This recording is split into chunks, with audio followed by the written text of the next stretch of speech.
Hello and welcome back to That Aged Well. And this week, I'm once again joined by Tamim Ansary, who has, of course, written A Game Without Rules, the often interrupted history of Afghanistan. And we're now on part two of this All two-part right. series.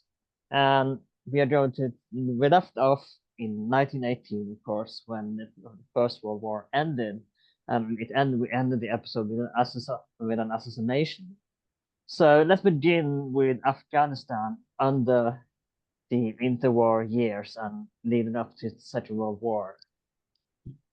Okay. So that period began with the king of Afghanistan getting assassinated. His name was Habibullah. He was assassinated, and his youngest son took over as king. There are some speculations, probably well founded, that his son actually plotted his father's assassination. We don't know, but that's probably what happened.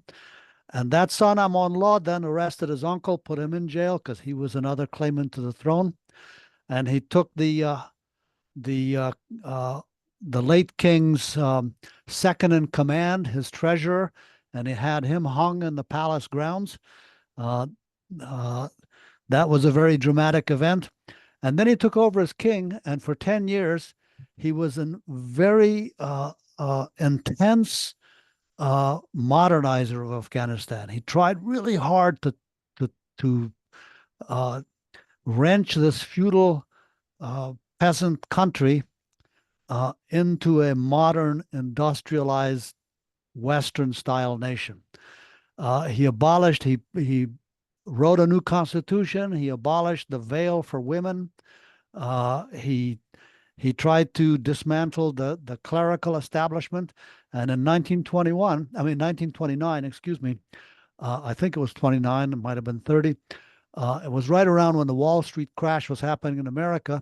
He was overthrown by a guy from a peasant background who had been rumored to have been a highwayman. And for 9 months, this other guy ruled Afghanistan, and then a branch of the former royal family came back and reestablished the power of that royal dynasty, and the the Musahibin dynasty then ruled for the next 40 years. So that's what happened in that intermediate period. I wanted, because as you know, of course, during that time as well, the Third Reich came to power in 1933. So whether interested in establishing relations between, and how did the great powers of the time, did they worry that Afghanistan would go towards the Third Reich, or what were the relations? Because we know that, there were other, Iran, for example, they were interested in, I believe it was Iran, and maybe again, I'm very interested in relations with the Third Reich. Were Afghanistan interested in having relations with the Third Reich, and whether great powers worried if which direction Afghanistan would take in this regard? When you say Third Reich, who you're referring to? Hitler, Nazi yes, Nazi Germany? Germany, of course. Afghanistan was very little involved in anything having to do with international affairs in this period. And we're talking about between the wars and then during World War II. Hardly any relationship between Afghanistan and the external world. I'll just say this. I was just reading something that seems to indicate that during that 1929 period when the king was overthrown and then the royal family was trying to come back, um, the uh, uh, the Soviet regime actually was sending troops into Afghanistan and airplanes in that interim period, trying to restore the royal dynasty. Mhm. That guy Amonullah had made friends with the Leninist regime in Russia, so there was some involvement of Russia, Soviet Russia, in Afghanistan right around 1930. Um, then World War II broke out, and during that time, Afghanistan was basically um, it was neutral in World War II, and it was selling what it could sell, dried fruits and things like that, to both sides, to the extent that it could.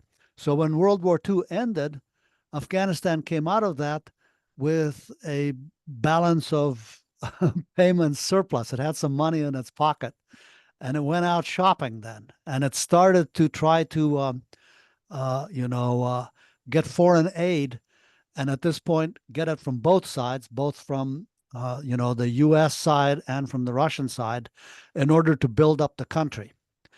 Um, so now let me just say that in that period from 1930 to, let's say, 1950, um, what Afghanistan was really involved in, and this is going to emerge later again in the history of Afghanistan, it was really trying to uh, grapple with the difficulties of itself being two countries. One was the centralizing power emanating from Kabul, and one was the rural traditional establishment power, the tribal powers, whose strength was in the provinces and was in the rural areas. And those two sides were locked in a battle to try to figure out how to be one country.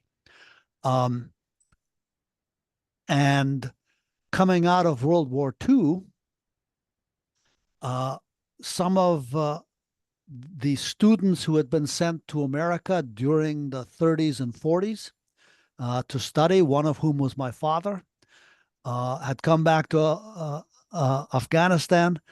My father went back in 1945 back to Afghanistan, and he was one of five boys who had been sent to be educated in America. One of those boys was in San Francisco when the United Nations was formed. And at that point, the Afghan uh, government made an agreement with an engineering firm based in San Francisco to build the world's biggest earth, you know, piled earth dam in Afghanistan. And they dammed the Kajakai River, the biggest river in Afghanistan, and they tried to make that the center of a hydroelectric, um, you know, project with several dams on that river and adjoining rivers in order to turn the southwest desert of Afghanistan into something like the Imperial Valley in California, a breadbasket uh, for the country and perhaps for foreign exchange. And it was rumored, or it was thought, that uh, that part of Afghanistan had in fact been the breadbasket for a large region before the Mongol Holocaust. And it was said, I don't know if truly, that the Mongols had destroyed the agriculture of that region because they were against agriculture in general. They were pastoral nomads and they had sown salt in the soil, so they'd made it worthless. So my father and people of his generation were trying to restore the Helmand Valley as an agricultural breadbasket. And that was the big project of Afghanistan in the 50s.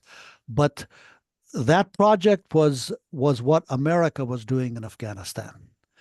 And the Russians were also, the Soviets were also very active in trying to, you know, fund and pour engineering prowess into the development of Afghanistan.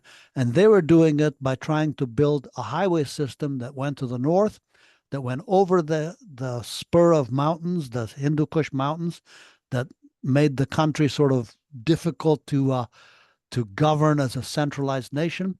They built the highest tunnel in the world through the Salang Pass. There might be higher tunnels now, but at the time, that was the world's highest highway through the mountains, you know. And it made it possible to drive a car from the city of Kabul to the northern border in 6 or 7 hours or something like that, when before it had been a journey of many days. So that was a huge thing. If And I then, may interrupt you for a second, because I want to yeah, talk, you mentioned the dam, and I want to talk about, because it had consequences, if I remember correctly, building the dam, because there were people living, rural people living off of the river before the dam was built. So I want to talk a little bit about the consequences of the yeah, there were people those that building consequences. of building the dam. It had consequences for the nomadic and of course the people already living from the river that they build the dam on. Yeah, absolutely. It had consequences. You know, the people living downriver had their established ways of managing the waters, and that was intricately interconnected with the social system of Afghanistan. You know, in a village, one of the most important officials was the mirob. What is a mirob?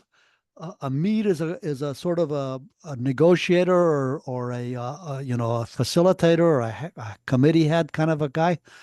An ob is water, so it was the guy who controlled the way water was divided in the local tribe. And he was an important figure, and he was like right there with the feudal landowners and with the religious, the mullahs. So there was a whole system around this water use. When the dam was built, all of a sudden the yearly floods didn't happen like they used to, and everything was disrupted. And the communications were so primitive that a lot of these people didn't know that a dam had been built. They didn't know why this was happening. So that was a problematic thing.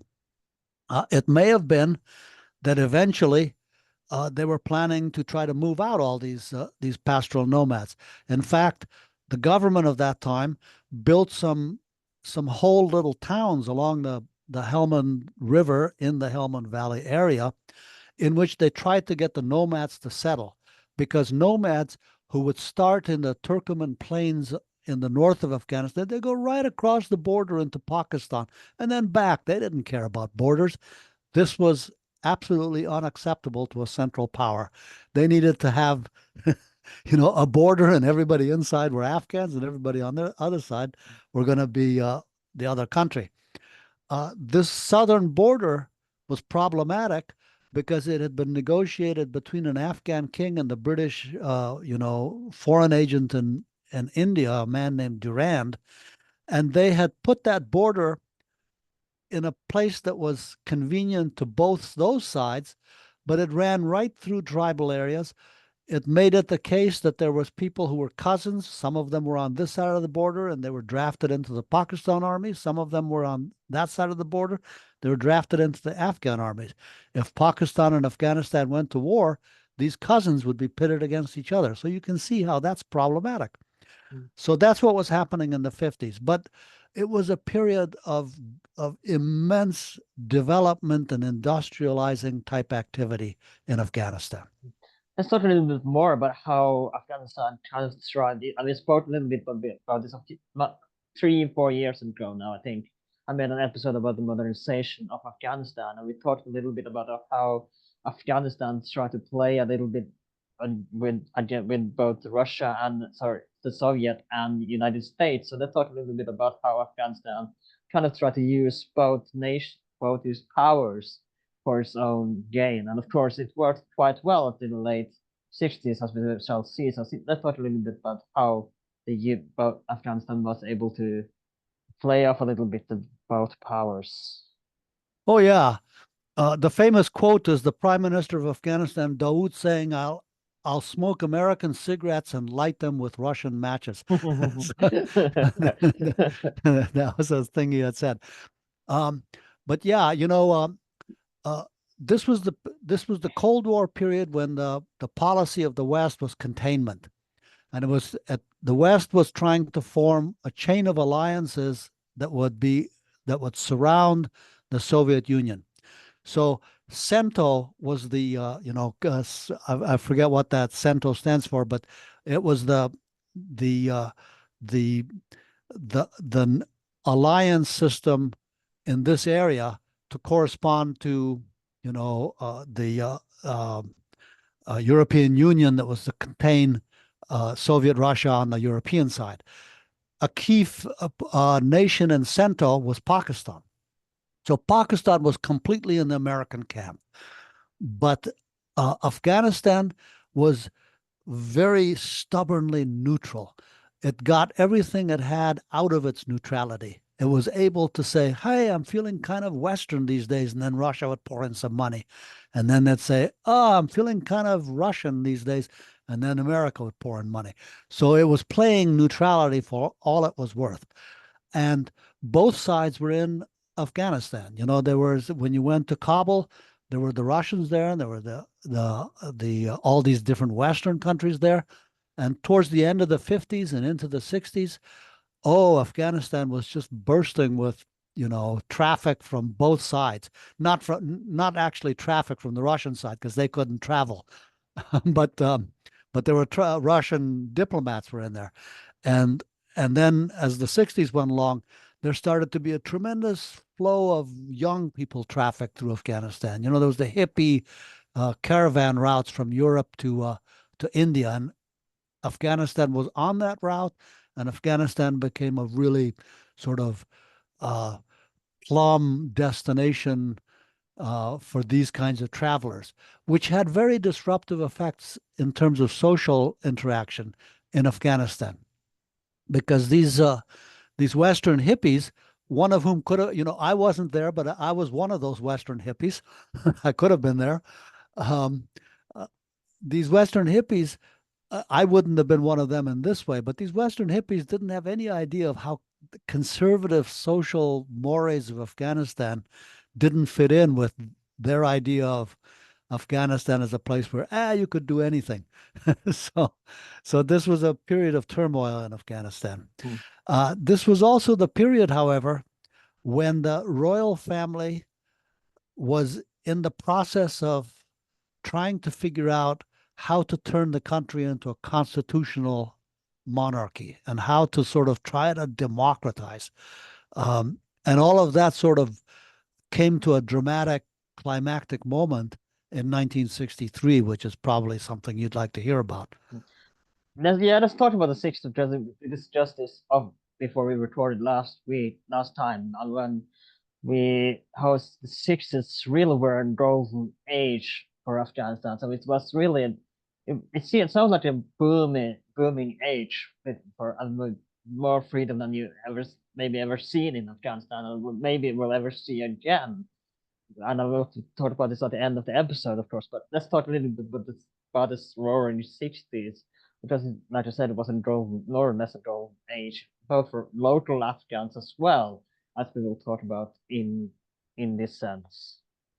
Well, it was a golden age. A lot of Afghans look back on that and say that, especially diaspora Afghans, uh, because that was an age when in Kabul and a few of the big cities, there was what you might call modernization. So, the relationships, women were more empowered. Women, this whole kind of like Afghanistan's social system had been the world is divided into a public world and a private world. And the private world was where all people actually lived most of their lives, and the private world was conducted in dwellings that were always compounds surrounded by high walls. That's how everybody lived in Afghanistan.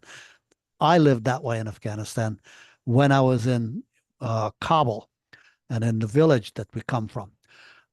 And the modernization of Afghanistan, most importantly, meant women were released from the private realm and they were able to enter the public realm.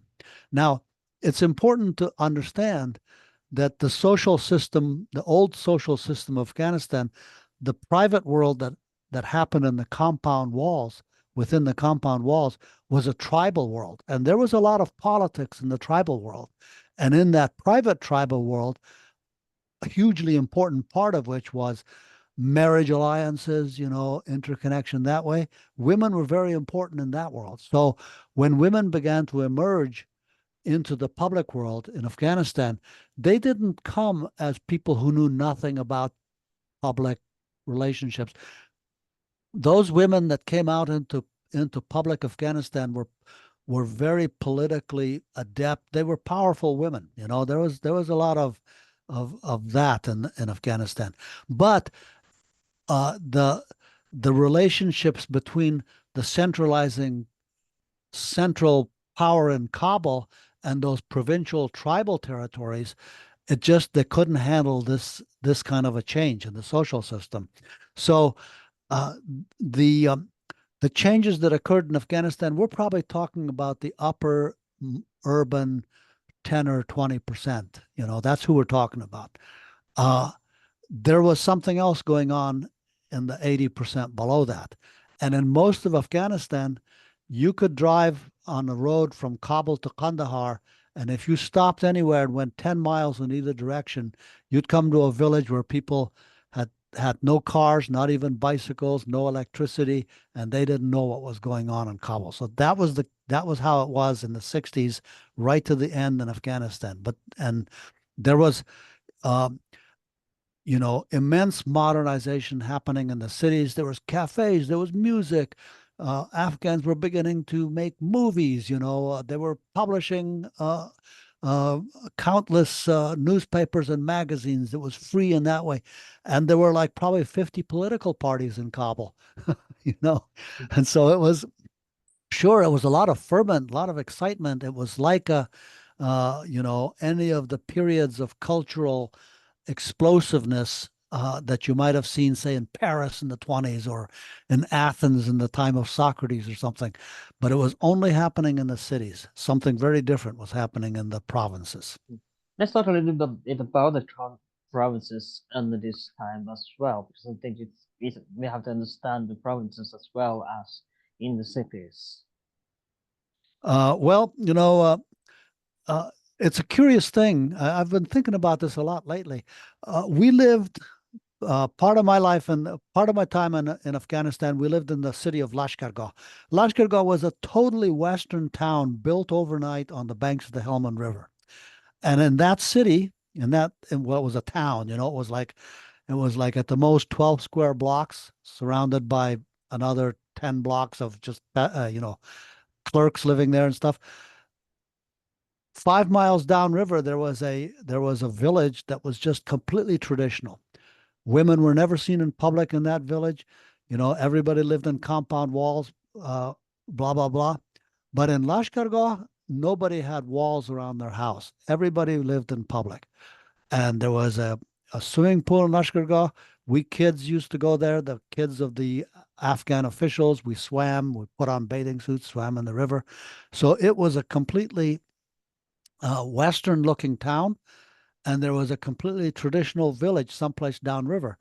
When I went to Kabul and I went to our village, the Ansary, traditional village, maybe 10, 20 miles from Kabul, it was just like that traditional village downriver from us. But I didn't experience it that way because there I was inside the walls. That was home. That we weren't these primitive people living downriver on the Helmand. We were Ansoris. Mm. So somehow there was a split kind of consciousness even inside of me about these two ways of life. Um, and the uh, the the people of the urban of Kabul, when they saw villagers coming into the city, there was a feeling of us urban people being sophisticated, civilized folks, and these village people being primitive, uneducated folks. Besawab was the word, uneducated. And it was really sort of crucially important to be one of the educated versus one of the uneducated. I remember when you write about this period as well, and we spoke about how the Russians built roads for Afghanistan, but it made it easier as well for the urban and rural areas that coming in and getting help from the cities both for the families and financially. The roads also improved the not just the cities but the villages as well, that it was easier to get. So let's talk a little bit about how, because I remember you writing about this, I think it was during this time that the roads also helped the villages as well as the cities. Yeah, they built a lot of roads. The main roads they built though were the ones connecting the major cities. And that was important for making the country one country. There was the two most important roads were the ones that went from Kabul to the north and from Kabul to Kandahar, and then later there came a road from Kandahar to Herat and from Herat to Maymana. So there ended up being a ring road, and that one big ring road enabled all the major cities of Afghanistan to be So kind part of of like a one giant system. M25. Huh? Yeah. Kind Well, if you say so. of. I don't know you guys' roads. Uh, there was also a road that went to Jalalabad, and then a much more difficult road that went over the mountains and into Pakistan. That one was not so. You know, that one was really a ribbon road that just went through the deepest canyons you can imagine. It took a long time to go that way. But I would say that to the end of the 60s and into the 70s, these little roads you're talking about that connected just little villages to big cities, they didn't exist that much yet. Not in the 60s and 70s, or not in the early 70s anyhow. Hmm. I want to talk about as well because, of course, the monarchy would come to an end in Afghanistan in the early 70s. So let's talk about the end of monarchy for Afghanistan and how that occurred and that it would, how the monarchy would end in Afghanistan. Well, the larger family, the Mohammadzays, you know, these are all the descendants of a guy in the 18th century, um, you know, or actually I should say 19th century. The king who was involved in the first Afghan war against the British. Okay, so all the royal family was descended from that guy. His name was Dus Muhammad Khan. Muhammad Zai means the children of Muhammad, that guy. So that was the royal dynasty. And in the 50s, one of that dynasty was a very powerful authoritarian dictatorial prime minister. The king was Zohar Shah. He was like the cultured figurehead king, pleasant fellow. There was a guy who held actual power. His name was Dawood, and he, you know, if he didn't like you, man, you were gone. You were in prison. Nobody ever heard of you again. And in 1973, uh, well, in 1963, the king asked his cousin Dawood to step down, and he did. And then there was the 10 years of what you called the Golden Age. The Golden Age was a age when political parties that were not royal family were arguing and bickering and fighting. In 1973, the king went to Italy and his cousin did a coup d'etat, but it was a completely bloodless coup d'etat. He sent the king's Rolls Royce to him in Italy. So it was thought to be a family arrangement. And Daoud came back to power. Now he was calling himself president, but he was still, he was still a king, basically. He was extremely uh, menacing and dangerous figure. But there was enough going on in the country that he needed the help of some of these young army officers to support him to get into power. These young army officers, as it turned out, were all uh, members of a communist, proto-communist Afghan party. Uh, and 5 years later, they overthrew Daoud in a very bloody coup. There was a one-day battle in which they killed 3,000 people inside the royal palace. That included Daoud, that included all his family, that included all his bodyguards, that included pretty much everyone in the royal family. So they were like obliterated in that one day. And this new bunch of people who had been functioning as a clandestine underground communist party, suddenly they were the rulers of Afghanistan.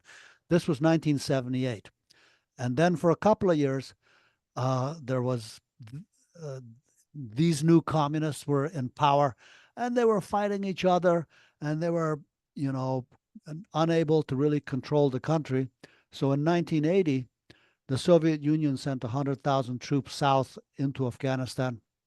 They took over Kabul and they put the communists they best liked, the Parcham Party, into power as a kind of a puppet government.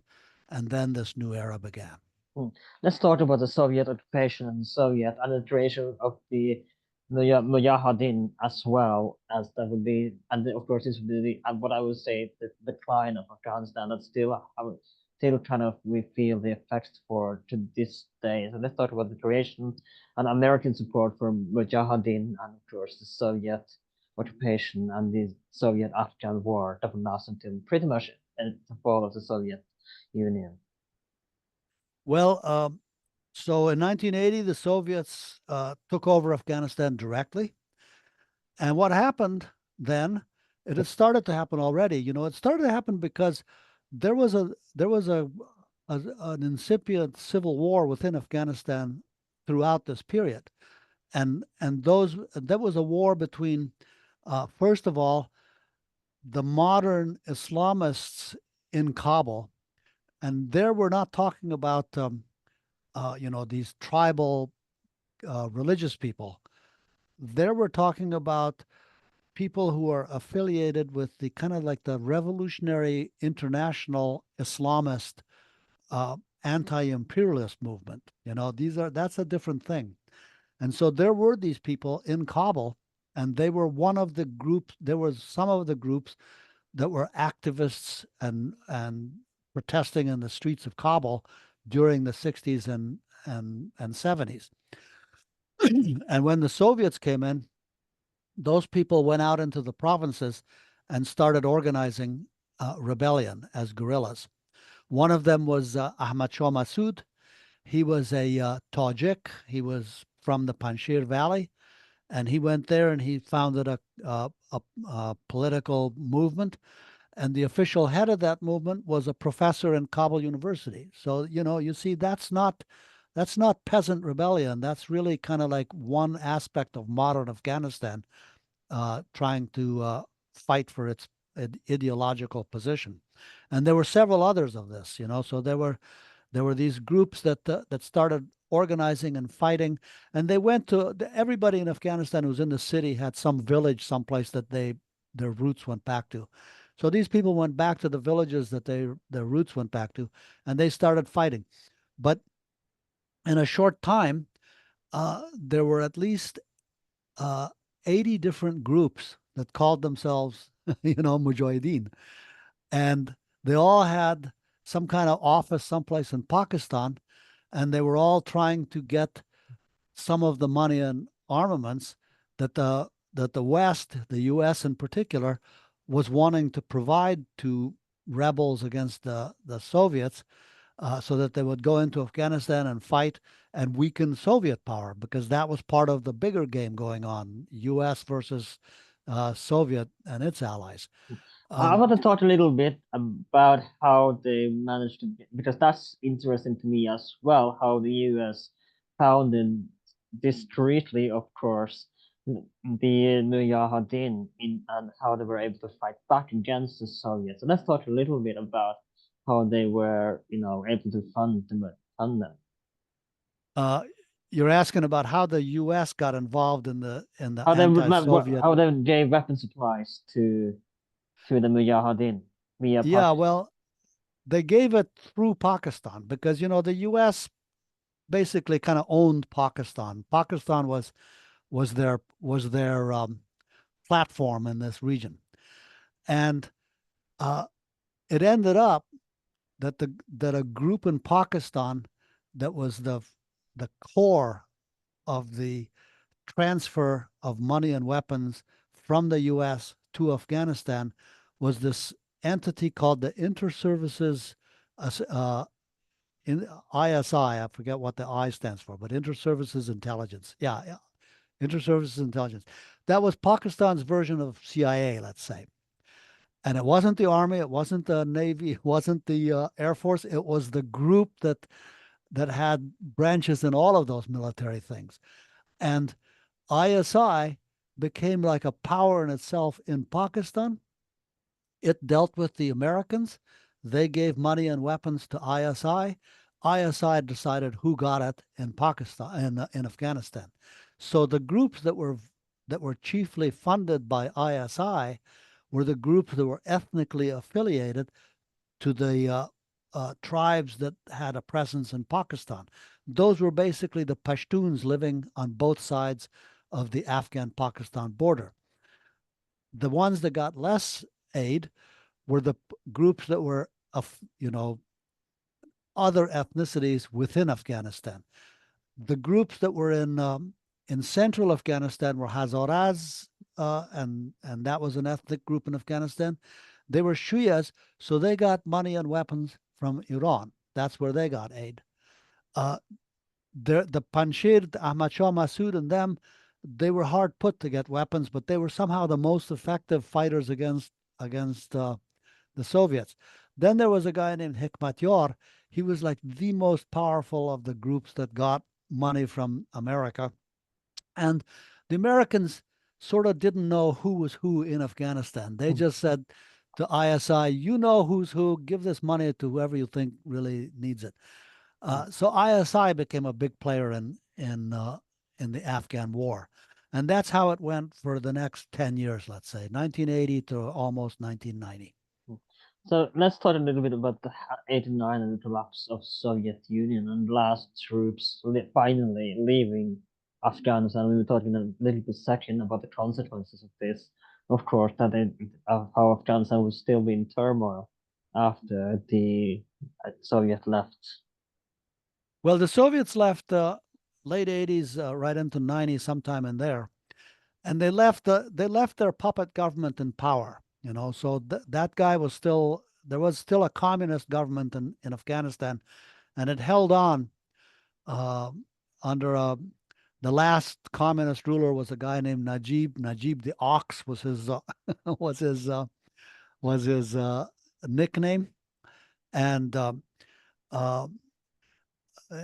he held out against the various rebels until uh, I'm getting hazy on the dates. It was either, yeah, I guess it was 92 that he finally fell.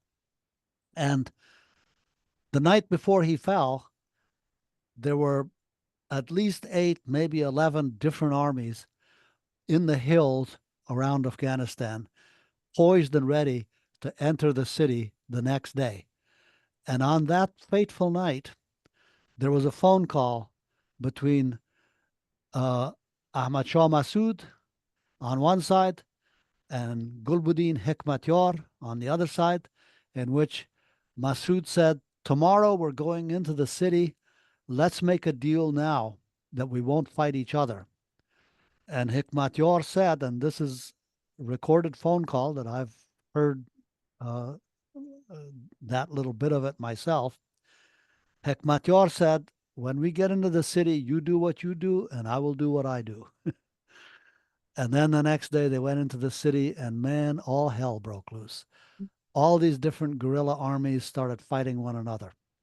And some of them were the Hazaras from central Afghanistan. They occupied the western part of the city. Uh, I won't go into the details. There was a whole bunch of different armies, and they, in the course of the next uh, from then until about 96, they just tore that city apart, and they turned it into rubble. And then and then the Taliban came in 96. Mm. So let's talk about the Afghan civil war as well, because there was, and of course, Well, I want to, this was the yeah. Afghan Civil War. So we have to, of course, talk about one of the biggest consequences of this, and that is that is very much present today, the Taliban. That will, of course, be created during this time as well. So let's talk about the creation of the Taliban. Did they look at themselves as kind of successors to the Mujahideen, or did they kind of put in their own branch of fight of I'm not I wouldn't hesitate to using the word terrorist, but I'm not sure that's the right word. But whether they or even if, I'm not sure what the right word to use there is. Maybe terrorism, quote loosely, freedom fighters for all I know. But where they let's talk about the origin of the Taliban and how they just came to rule Afghanistan. Well, the Taliban are a complex phenomenon, really. Uh, the the Taliban, in part, they sprang out of the refugee camps in Pakistan. So that's the first thing to know. And the refugee camps in Pakistan, at their height, they were the biggest refugee population on earth. There was something like 6 million of them. Uh, Afghanistan as a whole uh, was the source of the greatest number of refugees on earth, and some went to Iran, most went to Pakistan, and maybe there were a few that went north into Tajikistan and those areas. But the greatest number went to Pakistan, and they lived in refugee camps along the border. And I've been to those. I went to those refugee camps in 2001, so I saw what they were, and they turned into, you think of refugee camps as a place where there's a bunch of tents in the open field. That's not what they were. I mean, they were that in the beginning, but they turned into sort of towns where people built mud compounds out of the soil on which they were standing. And the UN refugee branch gave them tents, and they lived in those, and they built these compounds around wherever they were living, and then they sold the tents and used the money to get whatever, and they lived in these little tiny compounds.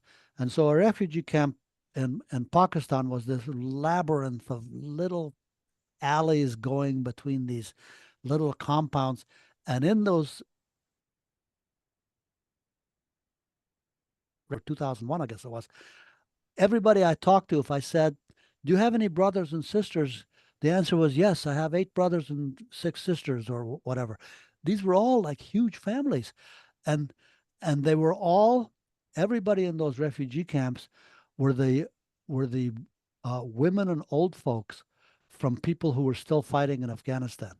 So if there was 6 million, uh, refugees in Pakistan, those were the women and children of 4 or 5 million guerrilla fighters who were in Afghanistan and who were living in Afghanistan, men without women or children.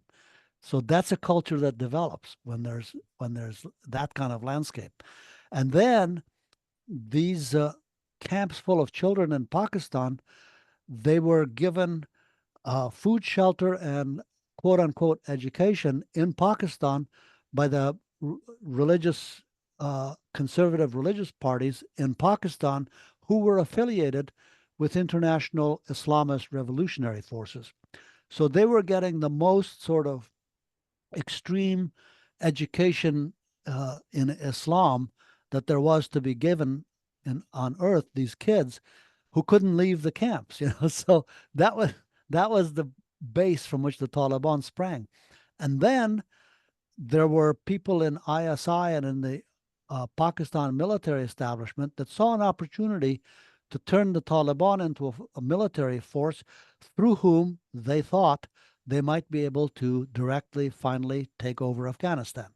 So they organized some of these Taliban out of Kandahar into a military force.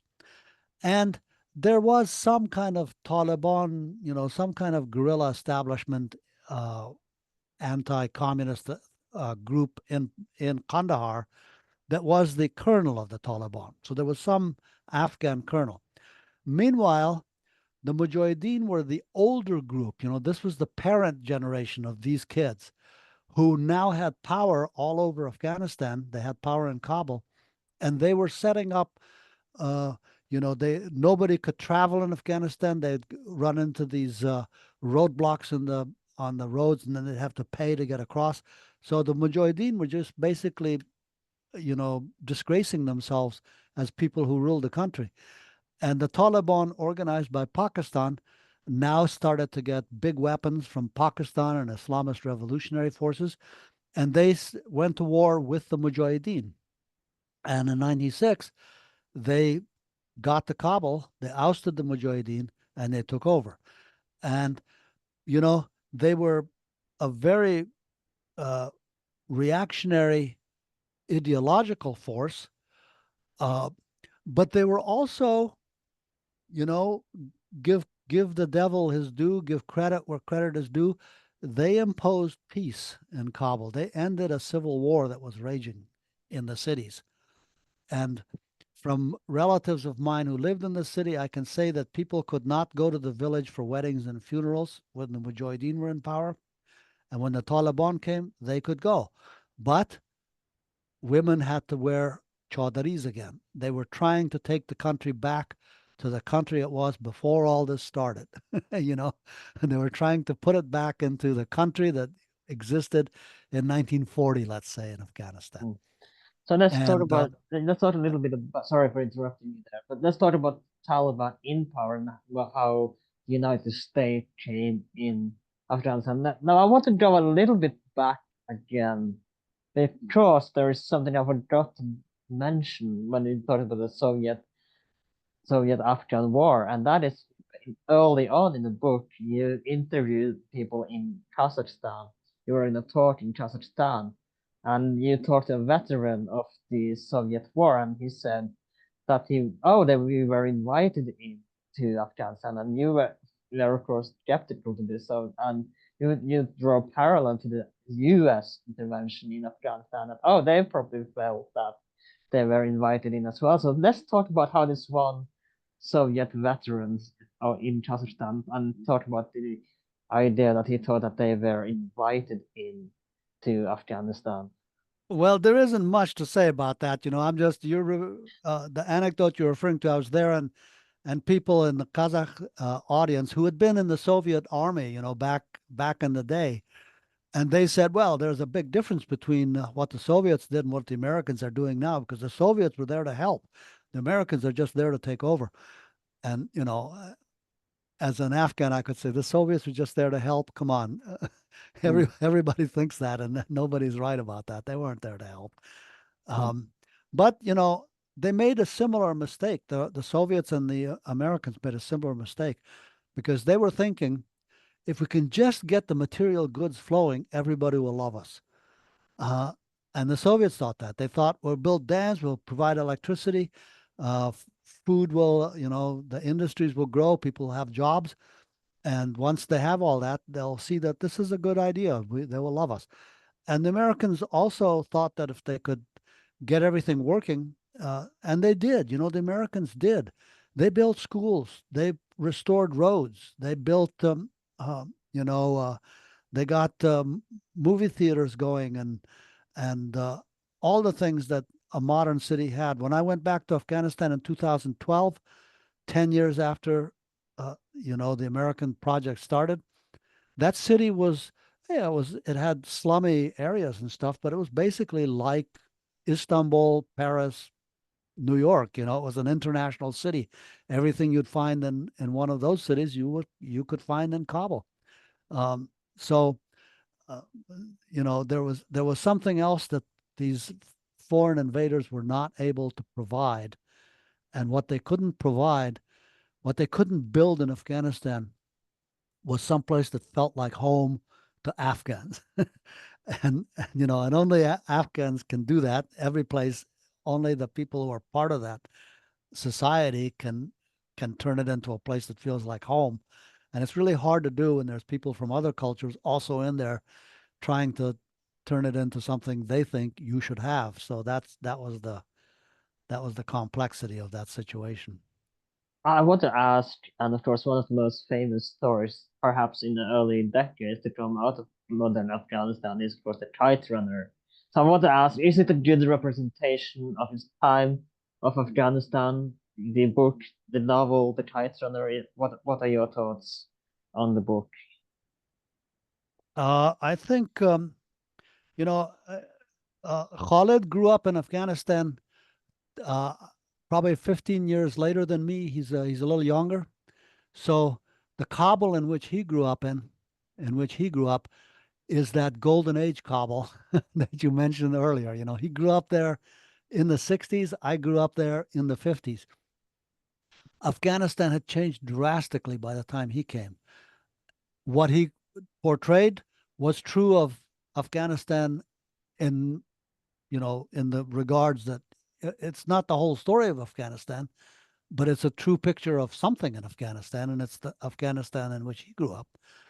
Um, and it's he's a I feel like uh, his neglected third novel. People don't read much, as far as I can tell.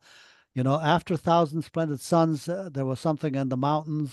Uh, Something, I forget the title of his third book. I think that one gives a really amazingly accurate portrayal of Afghanistan in the period after all of this happened. People should read that. I really recommend it. Mm. You, of course, wrote this book in 2013, and we discussed this off the record as well. That between the period of the last 10 years since you wrote a book is a book in itself. So that's in hindsight from when you wrote your book in 2013 until today. Let's talk a little bit about what happened since 2013 until 2024. I think in hindsight, I wouldn't change a word of what I said because I think I predicted exactly what was going to happen, and it happened that way. One of the things that I think I was trying to put out there um, was that during that American project, there was a war going on, and very few people outside of Afghanistan kind of recognized that there was still a war going on and that it had just stopped being a war in which uh, land troops were taken someplace. It was a drone war, basically. But there were like 20,000 drone missions in Afghanistan during that period, and somebody was killed in most of those drone attacks. And the the separation, kind of the divergence between what was happening in the provincial areas and what was happening in the cities was getting more and more intense. And uh, it was it was somehow, it was a difficult situation. I sort of don't blame anybody for it. This is the case with much of history. The ingredients were very difficult to make mesh. Um, a lot of people came back from the way America set the whole thing up. It was originally launched as a give it all to private enterprise kind of thing, and so uh, anybody who could make money in Afghanistan was welcome to go and make money in Afghanistan by developing it. What this meant was $1 trillion were dropped on a country with no infrastructure, and every Afghan near enough to run and grab some of that money ran and grabbed some. Uh, that's not the way to build an orderly society, but that's what happened. And then a lot of people came back from exile in Western countries, not the refugees. The refugees in Pakistan became the Taliban, but the exiles who ended up going to America, Germany, Norway, probably Italy, uh, Britain, and so on. They were educated, they were engineers, they were economists, they were business people. They knew everything that one needs to know to prosper and succeed in a Western society. They went to Afghanistan. They were out of sync with the, with the culture in Afghanistan. And some came back from, let's say, Norway. They were Norwegian Afghans. Some came back from Germany. They were German Afghans. They brought their cultures back with them. And and then there was the culture out there in the provinces, and the country was having a difficulty finding a way to mesh and grow together. I'm not necessarily pessimistic about how this is all going to go. The Taliban are not going to be able to really govern the country as Taliban in the modern world. Uh, Everything changes as time goes on, and that's happening right now in Afghanistan. Um, it's a difficult time for Afghanistan right now, but someday, if if if we're all still alive someday, I think Afghanistan will begin to uh, open up to the outside world. The influences will come back in. Afghans themselves will begin to rebuild the country, and they will. The Taliban, the children of these Taliban will be different than their parents. That's the case in all countries, actually. So Do you think they will go Afghanistan ever will go back to the 60s that it was back then, or do Afghans want to go back to the 60s the way things were in what we call the golden age of Afghanistan? I'm going to predict that nobody anywhere is going to go back to the way things were in the 60s. You're not either, No, I mean, because that's not how history you're just works. yeah, but you know what I mean, like in the way I, that kind of I do know what you mean, but freedom and yeah, what I'm going to say is that most of the world now, especially a generation that's your age or younger, are growing up in a cyber universe.